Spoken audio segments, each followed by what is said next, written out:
His life's so different compared to mine. He doesn't care about class, about work that is due. He gave all of that up a long time ago. He's not scared. He's just free. No, unemployment is just waiting for him. Hello everyone, I'm Backstreet Cookie and today's video is a bit different from my usual vlogs, but I just wanted to do a sort of commentary on this manga that I've been reading that's called You Rock Me that I have right here. And I literally just discovered yesterday that the English version is not out yet / does not even exist, so I'll be translating everything from French to English for you guys. So before we get into the heart of the subject, let me give you a little bit of context about this manga. This manga is a shoujo by Kiko Iwashita called You Rock Me, and it follows Hibari, a university student studying graphic design who struggles to loosen up and express herself creatively. One day she meets Gaku, a charismatic art student and rock band member whose free-spirited personality is the opposite of hers. Their tumultuous encounter sparks a connection that gradually changes how Hibari approaches her art, her emotions, and her life. So the reason why I want to make a video on this manga is because I noticed a pattern where the main character, the girl, is too career focused or like more serious oriented, then a man will come into her life to tell her to like tone it down or to like just simply change her. He's gonna tell her to have more fun, to be more free, and that's the only base of their relationship. Like that's the power dynamic between the two. Disclaimer, this is just how I personally interpreted the manga, and no hate to the author or to the authors of the other books I might mention later. Also, maybe my point will become a little more clear throughout this video, because maybe right now you're like, what is she even talking about? Just wait.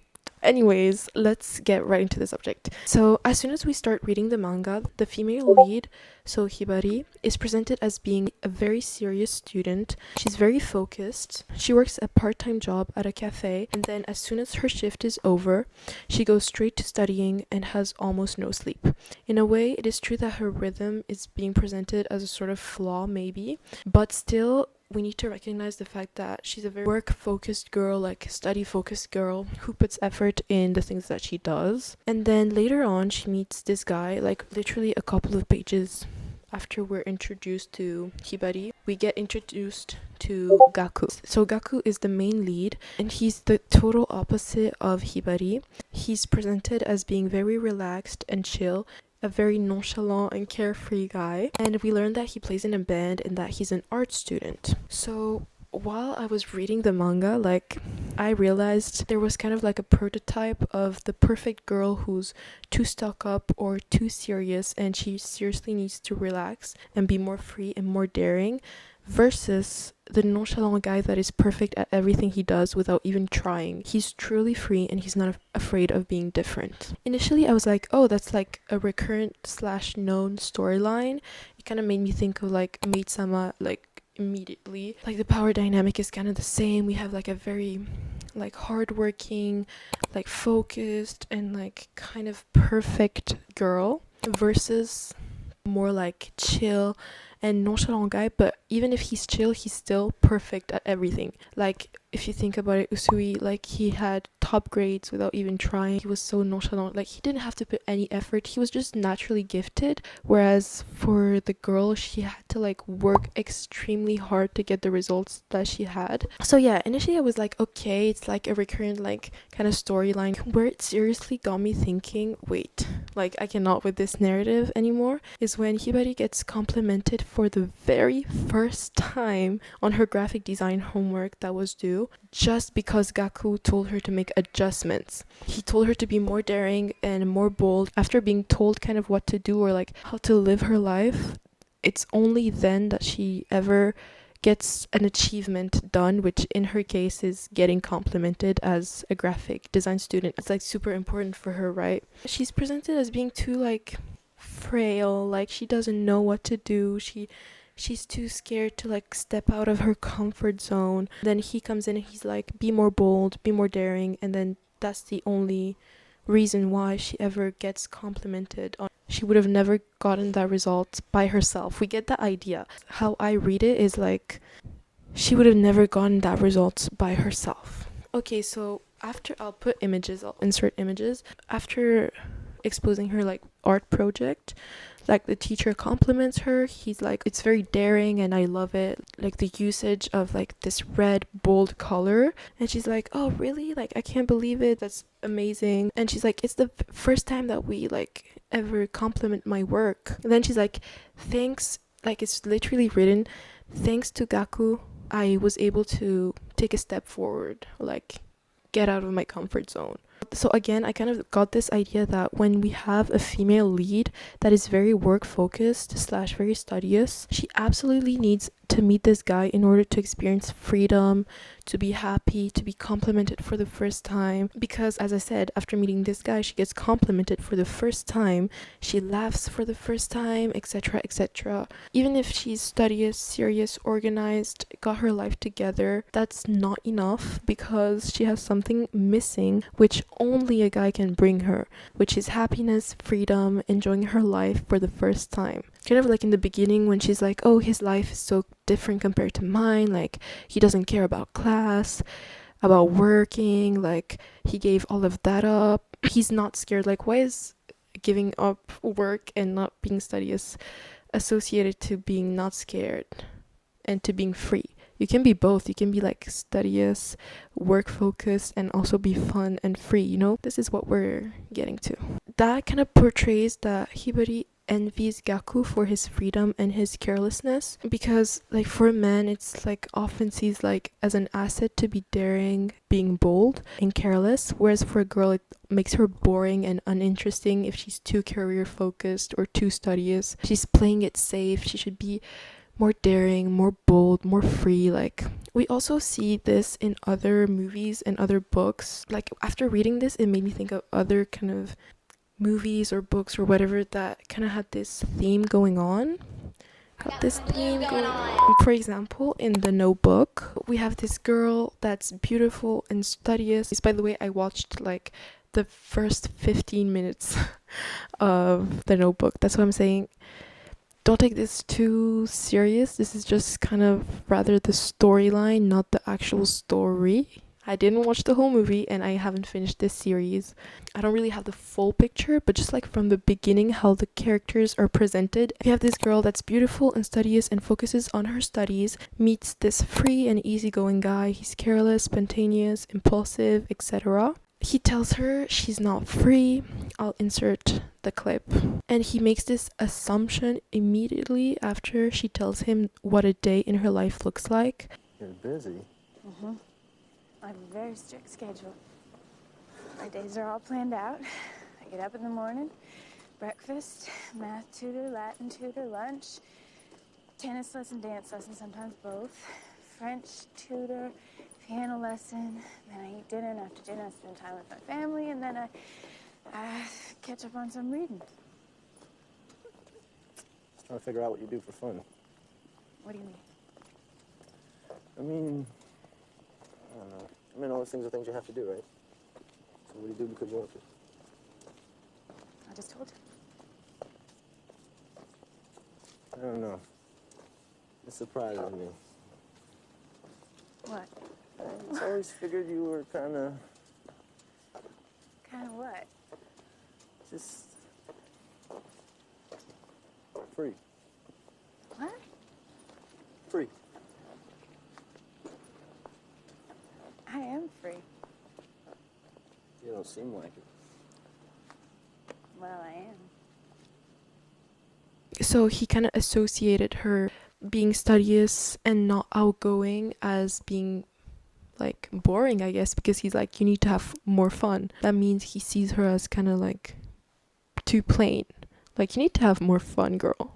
So while it could be a positive change for the female lead to have more fun, like for example, even in Maid-sama, I'll get to that example later, it's the fact that without him, so the main lead, she's considered boring and that she could have never had any positive outcomes later in her story by herself, / if it wasn't for him. And meeting this guy, or like starting to have this guy in her life, is the turning point of her story. She changes her way of living after he tells her she has to change her way of living because she's too studious, therefore too plain, therefore not fun, therefore not free. Which is just what kind of pisses me off. It's like I don't understand this correlation that is immediately made. How is it that being too studious or being too work focused is immediately defining you as being not free and not fun? So going back to You Rock Me, only after meeting the guy does she ever get her first compliment on her artwork. She's not a good artist before because she's too plain. She's playing it too safe. But when the guy tells her to be more daring, then bam, all of a sudden success. It's not just about stepping outside of your comfort zone, it's about needing a man to do so.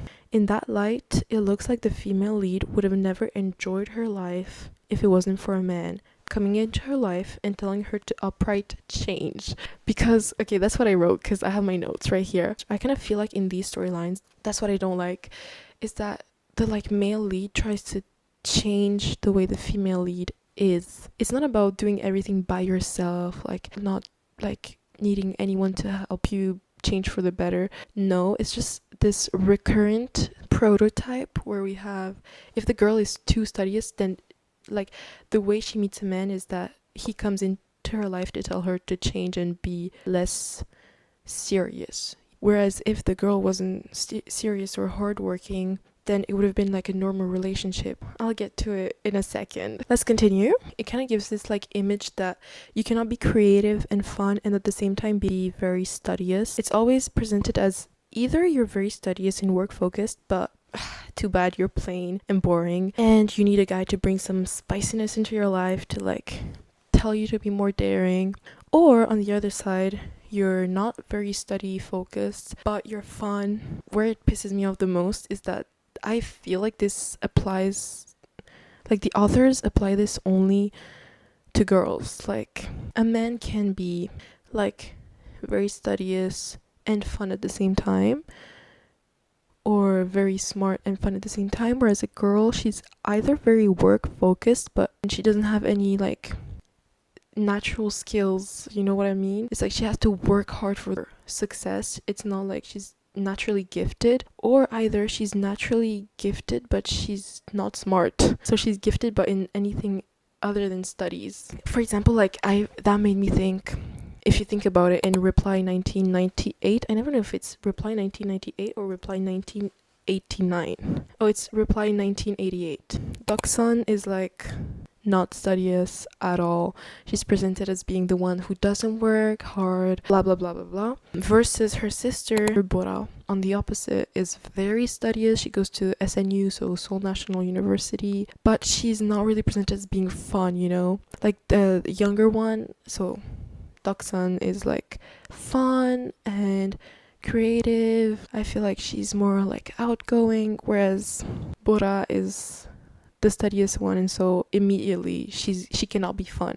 But I feel like in Reply 1988, it's different because, for example, Bora, even if she's presented as being very studious and work focused and everything you want, very serious, her relationship with Sonu is not based on this power dynamic where he comes into her life telling her to change. So I feel like I appreciate that in Reply 1988. So I'd say this example doesn't really apply to what I'm trying to say. I mean, from what I remember, Sonu kind of like accepts her as who she was, and the relationship is not based on him telling her to change. If you think about it, in like Maid-sama, for example, like Usui does tell Aizawa to change. He's like, you need to step it down a notch, you know? Just like this. Or like not step it down a notch, but change. Here he tells her to be more daring, more bold, like let her be plain. And why does she have to be plain in the first place? I mean, that's, the authors are like annoying because they're setting this character from the beginning that is presented as being plain. That's the issue for me. Like, forget about how the story ends up developing. Just from the beginning, from the very beginning, how the characters are just set, like how the author like set the characters to be. C'est un peu culotté de ma part de dire ça, genre. I mean, I guess the authors do whatever they want with their characters, duh, of course. I just like, I kind of feel like this is a recurrent theme. So Oh yeah, back to the thing of it only applies to girls, because I feel like for men, it's like if they're not studious, if they don't study, they will still have success. And if they're studious and fun, they will still have success. Like, I feel like in the end, in romance, I feel like it's always men that's presented as being like perfect, he's successful, he has money, he's handsome, he's smart, whatever you want. The only like flaw he has is that he has mommy issues, literally, or something like this. He has a sort of trauma or something. I feel like the authors force themselves to think of what could the flaw be for this guy, because otherwise he needs to be perfect. So another example I mentioned earlier, let's get into a little bit more detail for Maid Sama. We have this girl that is literally the closest definition to perfect you can get. She's the president of the students, or like of the high school, I don't remember, but she has like top grades, she's studious, ambitious, she has a part-time job, she helps her little sister, her mom, she's good at sports, she knows how to defend herself, etc, etc. So she's presented as being self-sufficient and independent, because if you think about it, she's the one who like helps her mom pay the bills, etc. But oh no, how could this be? That is not enough. Sure, you're smart, beautiful, strong, and have really good qualities. Like for example, she has really good like leadership qualities. Oh no, it'd be too easy if that was enough. The authors really said, let's pull out the too boring card and bring a guy into her life. Much better. And the guy tells her she needs to chill, to relax, she's too serious, which might be true to some extent. Like she does push herself too hard, like she's not taking the time to relax. But it's this idea that you need a nonchalant man to come and tell you that, come on girl, you're too serious, instead of figuring it out by herself.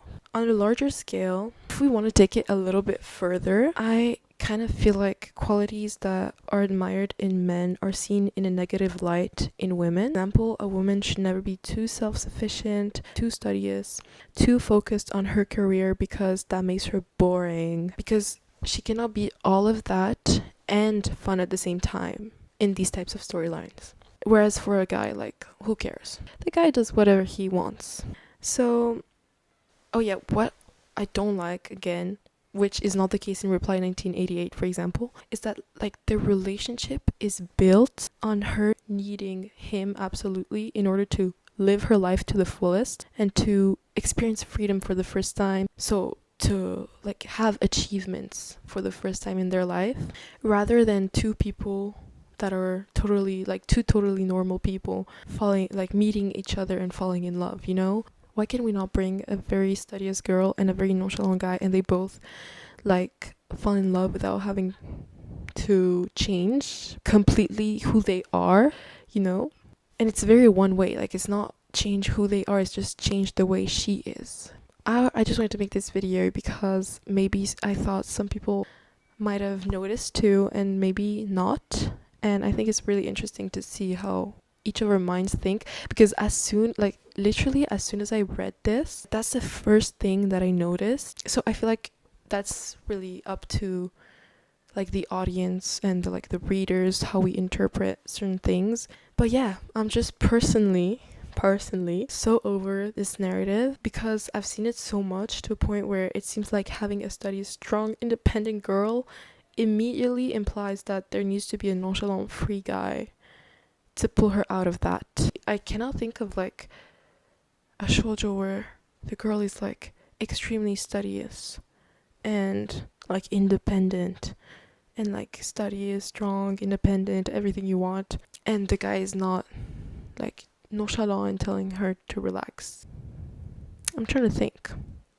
Next, what is weird is like the male lead cannot come into the female lead's life and just like have a relationship with her and that's it. Like, why the need to change her, to free her? Why do you think she needs to be free? And if we're taking it even further, oh my gosh, I have to leave. I feel like in like romance, the man has to save the girl from something.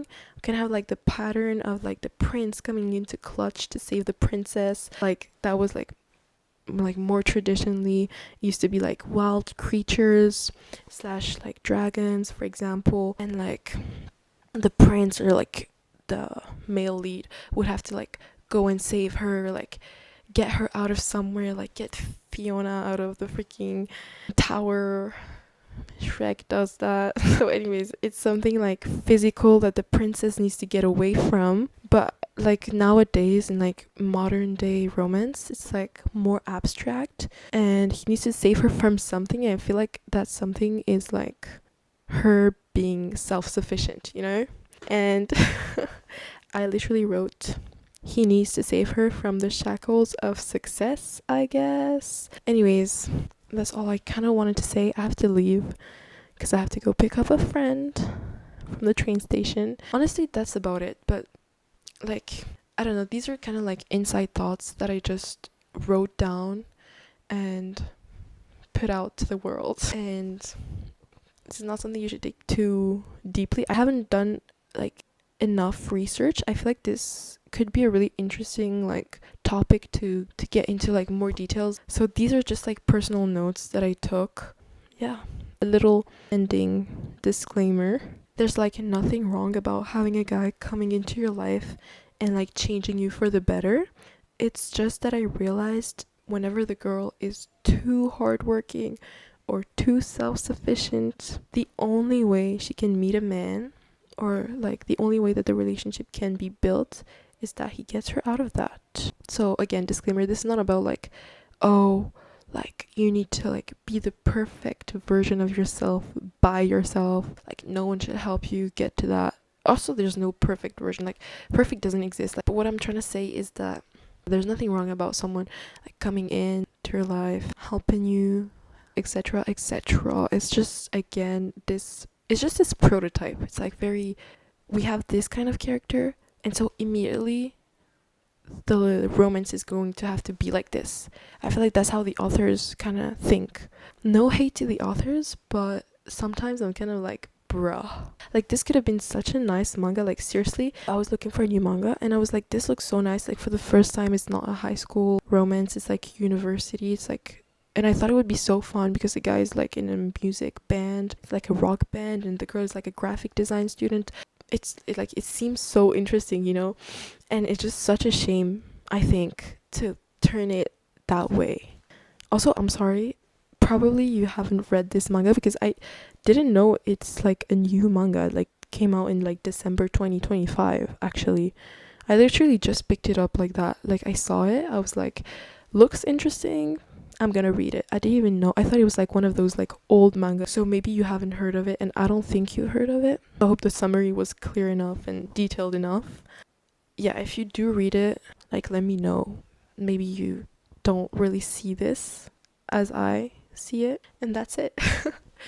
So thank you so much for listening to me.